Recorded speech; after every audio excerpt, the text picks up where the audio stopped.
If I told you the path that these people are walking on is referred to as the most dangerous trail in the world, I don't think you'd be too surprised. They are hugging a side of a mountain about 5,000 feet in the air, hiking on a two-way path. And believe it or not, some are doing this just to go and get a cup of tea.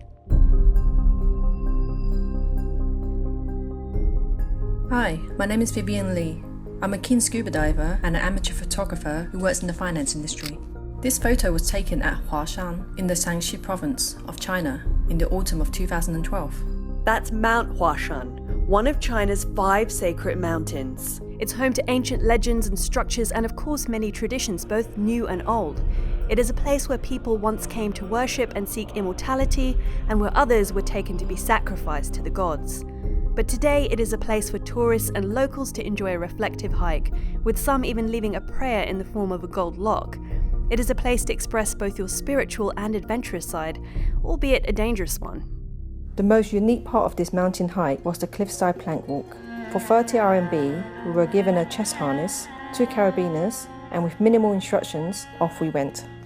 The most daunting part of the initial descent was down a narrow ladder of iron rods. With two-way traffic, there were times when 2 people could be standing on the same rod at the same time. At the bottom of this makeshift ladder is a 2-foot wide plank to traverse across, and a metal chain on the wall for you to clip your carabiners in and out of as you make your way across. An estimated 100 people die every year on Mount Hua, but for some the risk is worth it. And their reward?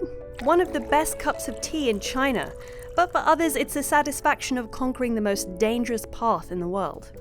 I wanted to capture the emotions of these daring hikers, and at the same time find out for myself what compels them to take such risks. What was at the end of this plank walk? When we reached the end, all we found was a small Taoist shrine. But I felt it was the sheer adrenaline of being in the clouds that attract people like myself here. The tea houses dotted around the mountain used to be Taoist temples, which has now been converted to allow hikers to take tea breaks or camp overnight during their visit. We also enjoyed a pot of freshly brewed Chinese tea when we finally reached the South Peak. This is not for the faint-hearted or those with vertigo, but it is definitely worth a challenge. Want to see even more amazing destinations in China? Watch this episode next to find out where you can see views like this. This image is about the rice field in Yuanyang, the biggest one in China. I was very lucky because the mood of the sky was perfect. And as always, don't forget to subscribe. Thanks for watching.